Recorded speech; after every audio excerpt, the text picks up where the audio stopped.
सिंधुदुर्ग जिल्ह्यातला हा वैभववाडी तालुका, नावात वैभव मात्र विकासाच्या नावानं बोंब। या तालुक्याच्या मागासलेपणाचं मुख्य कारण म्हणजे तालुक्यातली कितीतरी गावं आजही रस्त्याला जोडली गेलेली नाहीत। याच तालुक्यातल्या नादवडे गावातील 800 ते 900 लोकवस्ती असलेल्या महादेववाडीची व्यथा अधिकच गंभीर आहे। वैभववाडीपासून 10 ते 15 किलोमीटर अंतरावर या वाडीतील ग्रामस्थ गेली 3 ते 4 पिढ्या रस्त्याच्या प्रतीक्षेत आहेत।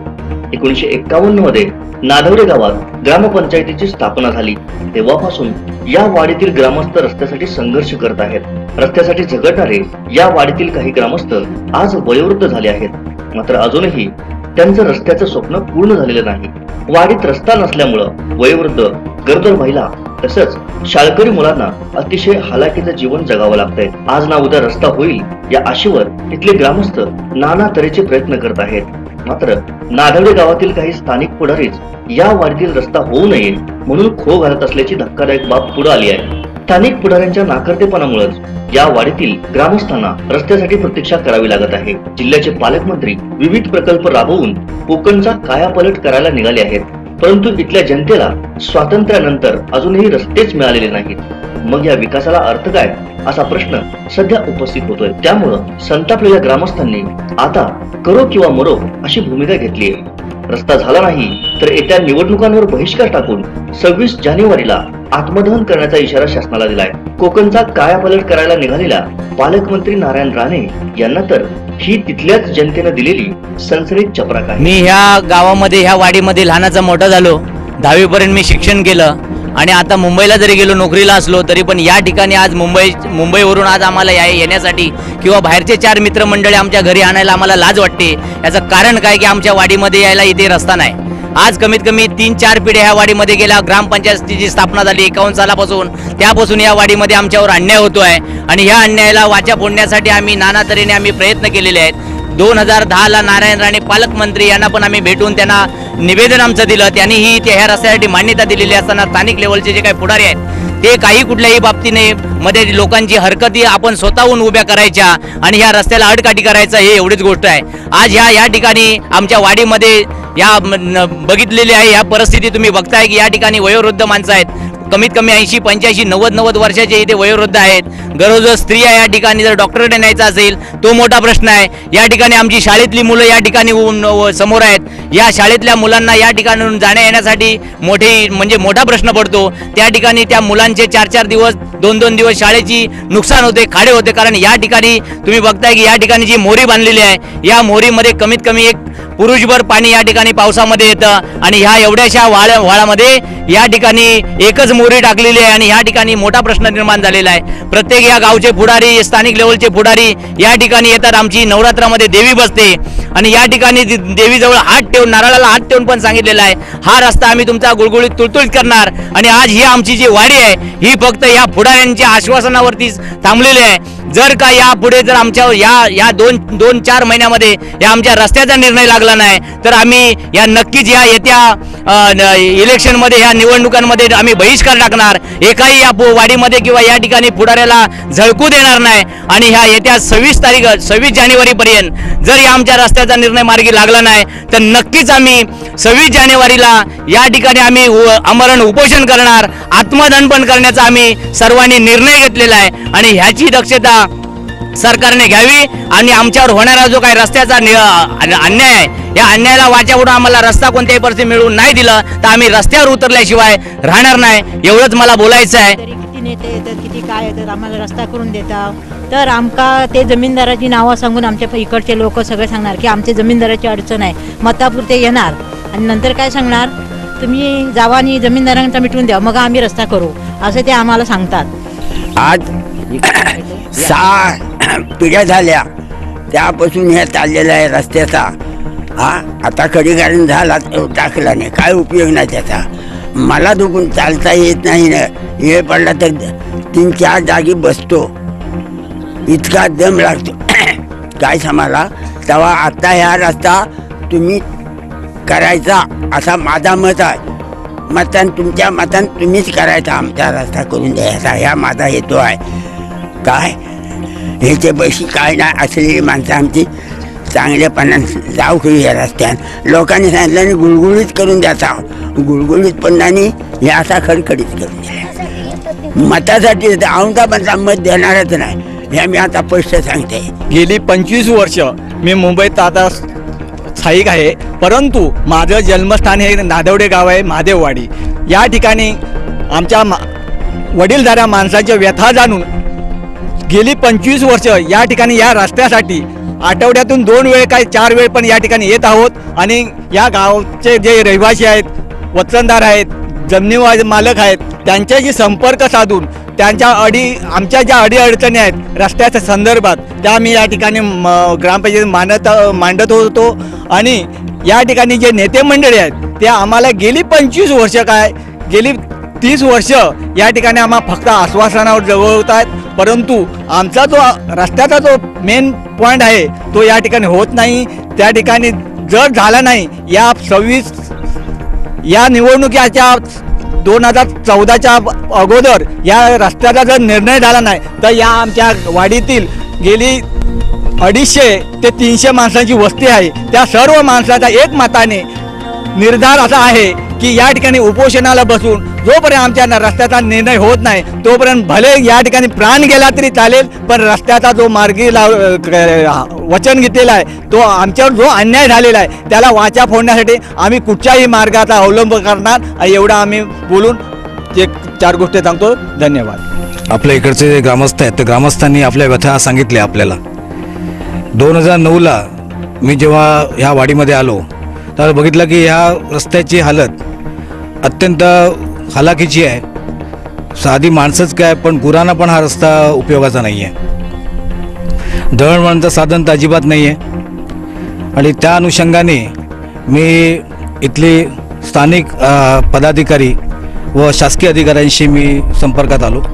संपर्क साधल्यावरती मला असं जाणवलं की ह्यांनी ह्या रस्त्याचं खडीकरण केलेलं आहे, पण खडीकरण केलं आहे व त्याच्यावरती डांबरीकरण का करत नाही म्हणून मी त्यांना प्रश्न विचारल्यावरती ग्रामपंचायतीने मला एक लेखी उत्तर दिलं की हा 26 नंबरला याची नोंद नाही आहे. तर 26 नंबरला नोंद नाही तर मग तुम्ही याचं खडीकरण कसं केलं आणि ते पण 12वे वित्त आयोगातून 12 वित्त आयोगाचा 50,000चा खर्च तुम्ही पाडलेला आहात तो कसा काय. त्याच्यानंतर त्यांनी मला परत उत्तर दिलं की हा रस्ता 26 नंबरला नोंद नाही आहे म्हणून. 26 नंबरला नोंद नसल्याची परत उत्तर दिल्यावरती मी तत्कालीन जिल्हाधिकारी विक्रम कुमार व CO म्हणजे कार्यकारी अधिकारी रंजन महिवाल यांच्याशी संपर्क साधला. त्यांना ही बाब पटवून दिली. त्याच्यानंतर त्यांनी ग्रामपंचायतीची चौकशी लावली. चौकशीत असं निष्पन्न झालं की 12 वित्त आयोगाचा निधी हा जो त्यांनी मंजूर करण्यात आलेला होता हा निधी मंजूर तर झाला, पण त्याच्यावरती जे खडीकरण झालेलं होतं ते इथे नादवड्यातील जे धरण आहे त्या धरणाला आलेल्या खडीतून झालेलं होतं. त्यामुळे त्यांनी तो 50,000चा निधी त्यांनी मंजूर केला नाही. इथे बघितलं तर ह्या रस्त्यावरती जागोजागी खड्डे, जागोजागी ह्या मोरीचं आता तुम्ही काम बघितलं. पुढे आणखीन एक मोरी आहे, त्या मोरीवरती साधी तुमची गाडी येताना गाडी कधीची ह्या मोरीतनं खाली जाईल का ही भीती वाटते. त्याच्यानंतर इकडचे सभापती त्यावेळेचे सभापती जयेंद्रराव राणे यांच्याशी संपर्क साधला. जयेंद्रराव राणेंनी स्वनिधीतून 10 लाखाचा निधी मंजूर करतो म्हणून सांगितलं आणि 10 लाखाचा निधी मंजूर केल्याचं पत्र दिलं. त्याच्यानंतरही हा रस्ता झालेला नाही. हा निधी कुठे गेला काय गेला हे जयेंद्रराव राणे आणि त्यांचे बाकीचे अधिकारी सांगू शकतील. त्याच्यानंतर आबा मुंज म्हणून सभापती आले जयेंद्रराव राणेंच्या नंतर. आबा मुंजनी 4 लाखाचा निधी मंजूर केला. त्याप्रमाणे शासकीय मान्यता घेतली गेली, चलन भरलं गेलं.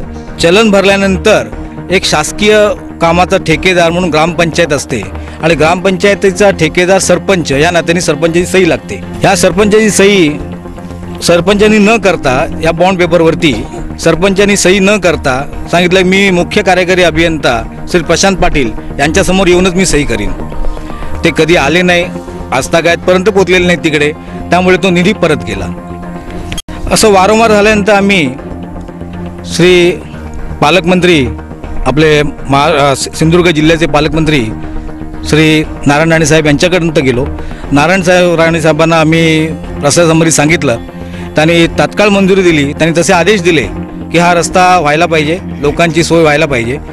पण आदेश त्यांचे कुठे हवेत विरले हे त्यांचे पदाधिकारी किंवा इकडे स्थानिक पदाधिकारी सांगू शकतील, कारण हा रस्ता का होऊ शकलेला नाही आणि ह्या रस्त्यावरचं जे हालाकीचं जीवन ही लोक जगत आहेत याला कुठेतरी अंत व्हावा यासाठी आमचे महादेववाडीचे मुंबईत स्थित कार्यकर्ते मुंबई महादेववाडी नवतरुण मित्रमंडळाचे अध्यक्ष प्रकाश सावंत व त्यांचे सहकारी खासदार श्री निलेश राणे यांना भेटले. निलेश राणे यांच्याकडून पण आश्वासन मिळालं, पण अजूनपर्यंत हा रस्ता झालेला नाही. या येथील पुढाऱ्यांनी वेळोवेळी कशी या लोकांना फसवलं आहे याचं उत्तम उदाहरण म्हणजे या रस्त्याचं आत्तापर्यंत 4 वेळा एस्टिमेट झालेलं आहे आणि 4 वेळा एस्टिमेट होऊनही ह्यांच्या पदरी निराशाच पडलेली आहे. रस्त्याचं एस्टिमेट होतं, लोकांना दाखवलं जातं, पंचायत समितीचे अभियंता येतात, एस्टिमेट करतात, लोकांना सांगतात आता तुमचा रस्ता होणार, पुढारी येतात रस्ता होणार, पण हा रस्ता अजून पण झालेला नाही. एस्टिमेट जर तुम्ही बघितलात तर 4 वेळा एस्टिमेट प्रत्येक वेळा होऊन गेलेला असतानाही अजूनपर्यंत खडीकरण डांबरीकरण ह्या रस्त्याचं होऊ शकलेलं नाही. राणेसाहेबांनी आदेश दिल्यानंतरही ह्या रस्त्यावरचं एस्टिमेशन होऊन त्याच्यावरचं डांबरीकरण खडीकरण झालेलं नाही. त्यांना सांगितलं जातं किंवा इकडच्या लोकांना सांगितलं जातं की ह्या रस्त्याला स्थानिक जे शेतकरी आहेत, जे स्थानिक ज्यांच्या जमिनीतून रस्ता जातो त्यांचा विरोध आहे. पण त्यांचा जर विरोध असेल तर 26 नंबरला हा रस्ता लागला कसा? कारण हा 26 नंबरला पण रस्ता लावताना इथल्या पुढाऱ्यांनी स्थानिक जनतेच्या स्थानिक इकडचे जे शेतकरी आहेत, काही शेतकरी बाहेरचे आलेले आहेत ज्यांनी इकडे जमीन घेतलेले आहेत आणि आपले ऊस लावलेले आहेत, त्यांना हाताशी धरून काही लोकांना गैरसमज पसरून त्यांना हरकती घ्यायला लावून 26 नंबरचा रस्ता होऊ दिला नव्हता.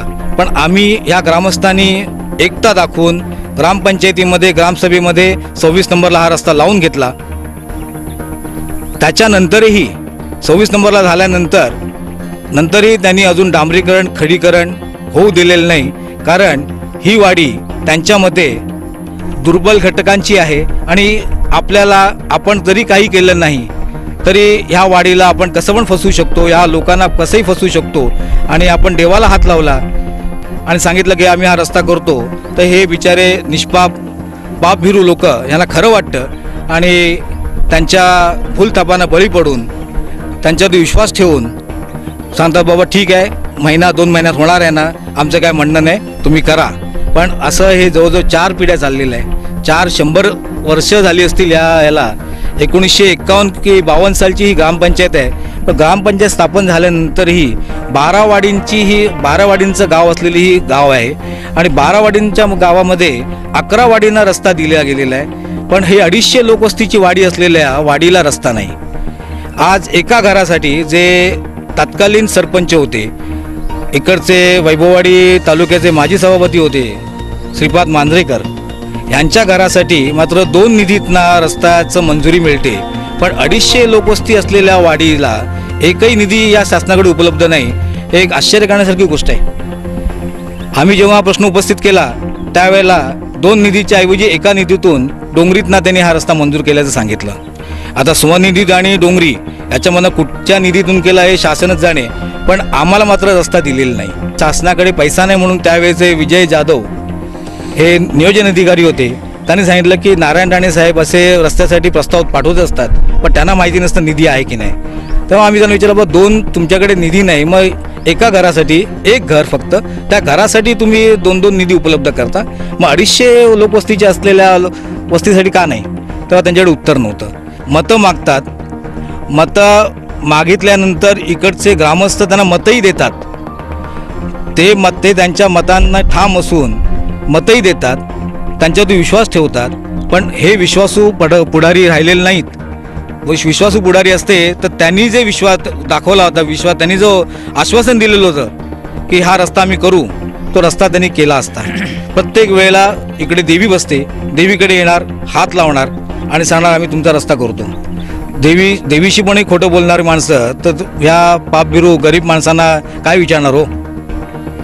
त्यामुळे आत्तापर्यंत हा रस्ता झालेला नाही. आता तुम्ही तीव्र भावना ऐकल्यात. तीव्र भावना अशा आहेत की आत्ता रस्ता झाला नाही, जगू किंवा मरू, पण हा रस्ता केल्याशिवाय राहणार नाही, ह्या अशा त्यांच्या तीव्र भावना आहेत. येणाऱ्या निवडणुकीत बहिष्कार तर घालणारच आहेत, पण 26 जानेवारीपासून मी स्वतः व इतर सगळे ग्रामस्थ आम्ही आमरण उपोषणाला बसणार आहोत आणि त्याची सर्वस्वी जबाबदारी ही पूर्णपणे ही येथील पुढारी आणि पालकमंत्री या नात्याने नारायण राणे साहेबांची असणार आहे. हे राजकीय पुढाऱ्यांची खेळी का चालते, कशासाठी चालते आणि कोणाला खुश करण्यासाठी चालते हे कदाचित आपण त्यांना जर विचारलं तर त्याच्यातून तुम्हाला मार्ग मिळेल, तुम्हाला काही समजू शकेल आणि ह्या गोरगरीब लोकांवरती जो अन्याय होतो ह्याला वाचा फोडून आपण त्यांना रस्ता द्यावा ही आपल्याकडे मी विनंती करतो. जगो की मरो, पण हा रस्ता केल्याशिवाय आम्ही आता गप्प बसणार नाही असा निर्धार इथे या रस्त्यासाठी संघर्ष करत असणारे प्रशांत राणे यांनी व्यक्त केलेला आहे. व्हिडिओ जर्नलिस्ट पंकज मडेसह सागर चव्हाण, लाईव्ह सिंधुदुर्ग.